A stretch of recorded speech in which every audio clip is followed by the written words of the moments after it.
Vamos a hablar de enfermedad cerebrovascular. Soy el doctor José Retamal. La enfermedad cerebrovascular se refiere a las patologías que afectan al sistema vascular que se encuentra en la bóveda craneana, que puede ser de causa isquémica o hemorrágica y que se caracteriza por la aparición súbita de síntomas neurológicos que corresponden a un territorio vascular específico. Esta patología es la tercera causa de muerte en Estados Unidos y Europa, siendo la primera de discapacidad en adultos. 8% de los que la padecen mueren al primer mes, un tercio mueren al primer año y 20% presenta secuelas neurológicas que los obliga a requerir asistencia para caminar. Esta secuela, asociada a otras, generan costos que alcanzan los 43 billones de dólares al año. La fisiopatología es diferente en eventos isquémicos y hemorrágicos. La isquemia cerebral se produce por la obstrucción arterial y disminución del flujo a un área de parénquima cerebral. La oclusión puede ser trombótica in situ en el 60% de los casos y en el restante es embólica, fundamentalmente desde vasos proximales, como son las carótidas, o desde el corazón. Esta oclusión produce alteración de la perfusión del tejido cerebral irrigado por la arteria afectada, generando una zona infartada central y una zona periférica de penumbra, la que si se realizan maniobras diagnósticas y terapéuticas apropiadas y en el tiempo adecuado, sería recuperable, disminuyendo el riesgo de muerte y la aparición de secuelas. En los eventos hemorrágicos cerebral ocurre por la rotura de arterias perforantes, en el caso de los accidentes intraparenquimatosos, y por lesiones vasculares, ya sean aneurismas o malformaciones arteriovenosas en las hemorragias subaracnoideas.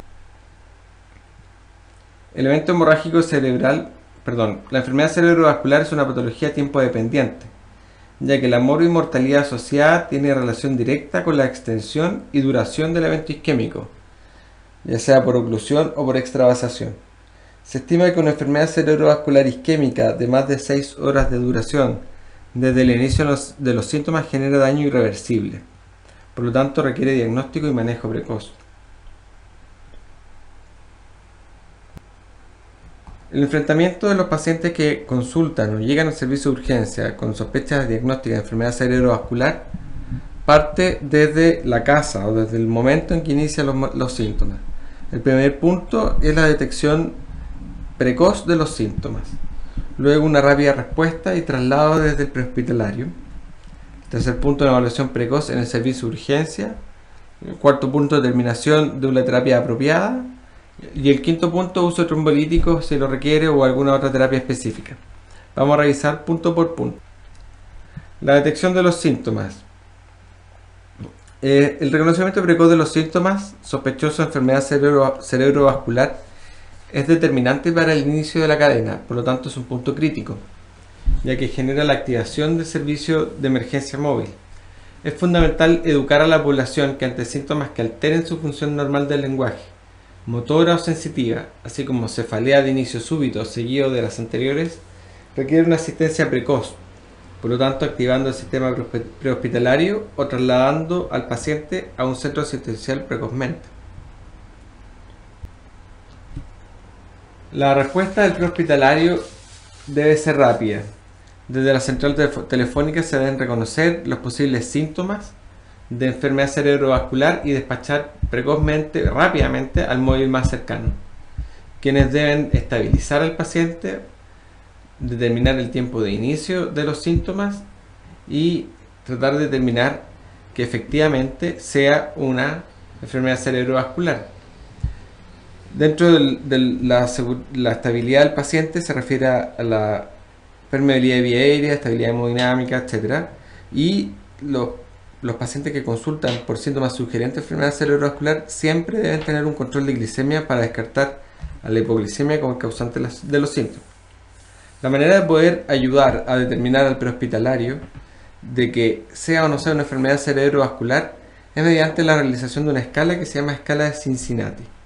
La escala de Cincinnati consiste en evaluar 3 puntos: evaluar simetría facial, movilidad de extremidades y evaluación del lenguaje o el habla. La simetría facial se evalúa pidiéndole al paciente que muestre los dientes o sonría. La movilización de las extremidades: se les pide al paciente que con ojos cerrados eleve ambos brazos y se evalúa simetría y permanencia en la elevación.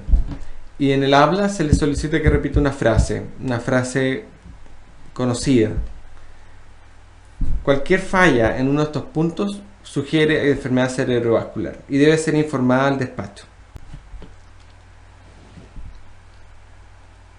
En el servicio de urgencia, estos pacientes deben ser catalogados como de primera prioridad, similar a la de aquellos que consultan por dolor torácico o politraumatizado.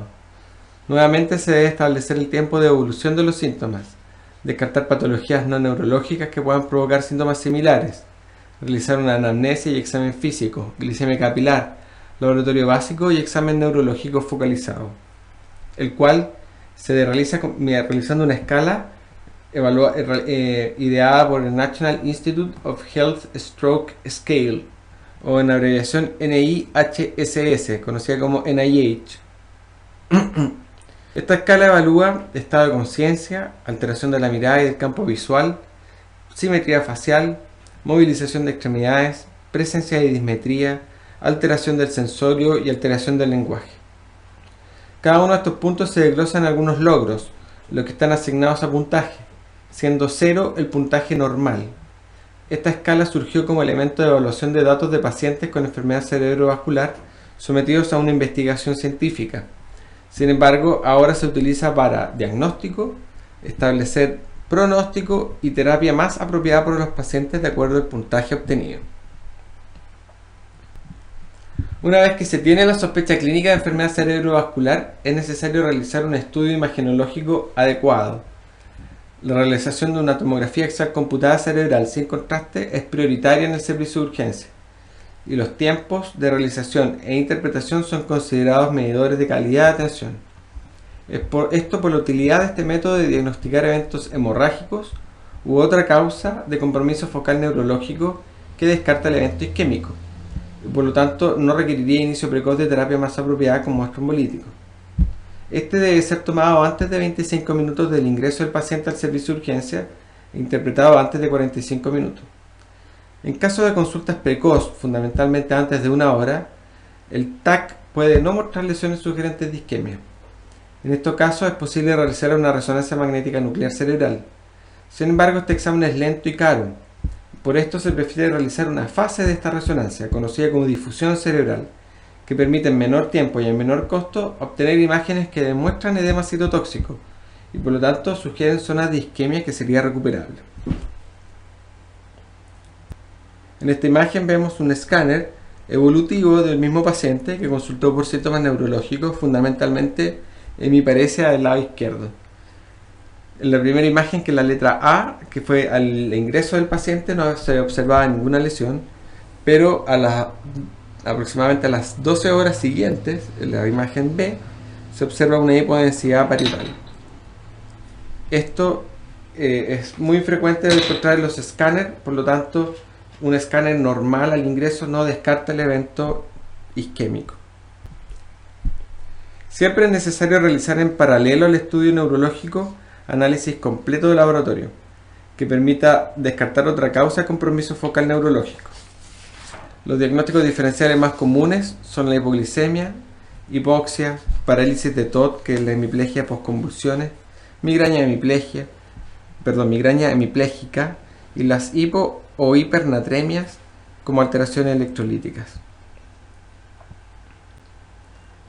La terapia más apropiada de los pacientes inicial, de los que consultan por estos síntomas, siempre es estabilizar hemodinámicamente y dar soporte ventilatorio.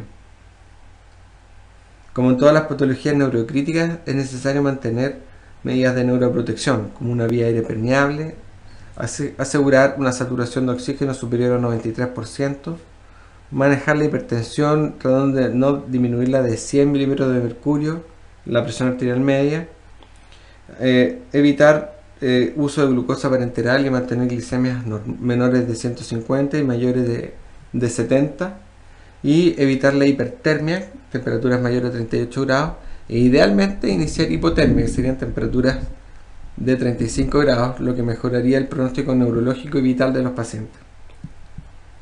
La aspirina y la heparina para el tratamiento de los eventos isquémicos es controversial, en estos momentos no están indicados, básicamente por el riesgo de transformación hemorrágica. Cuando las lesiones son isquémicas, el tratamiento trombolítico con alteplase disminuye las secuelas neurológicas a 3 meses desde el evento en un 30%, pero sin lograr disminución de la mortalidad a corto y largo plazo. Esta terapia está demostrada desde el 95 y su utilización debe ser antes de las primeras 3 horas del inicio de los síntomas. El beneficio en los pacientes es impredecible y aumenta en al menos 10 veces la posibilidad de transformación hemorrágica, lo que debe ser informado al paciente y sus familiares antes de iniciar la terapia, de tal manera que conozca los beneficios y riesgos. El trombolítico debe ser indicado una vez que está el diagnóstico de enfermedad cerebrovascular isquémica. Debe estar firmado el consentimiento de los pacientes, del paciente y de los familiares, y deben estar ellos al tanto que reducirían un 30% las secuelas en los 3 meses, aumenta 10 veces el riesgo hemorrágico, no cambia la mortalidad y el resultado no es predecible. Existen condiciones que aumentan el riesgo de sangrado. Estas son presencia de edema en el escáner cerebral, hipodensidad precoz e hiperdensidad de la arteria cerebral media, un puntaje en AH mayor a 22 puntos, más de 3 horas de evolución de hipertensión incontrolable posterior al uso trombolítico y pacientes mayores de 85 años. La dosis terapéutica es de 0,9 mg por kilo, con una dosis máxima de 90 mg y se debe administrar el 10% en los primeros 2 minutos y el 90% restante en 1 hora. En este esquema vemos las indicaciones de uso trombolítico y las contraindicaciones, las cuales deben ser revisadas previo al uso del trombolítico.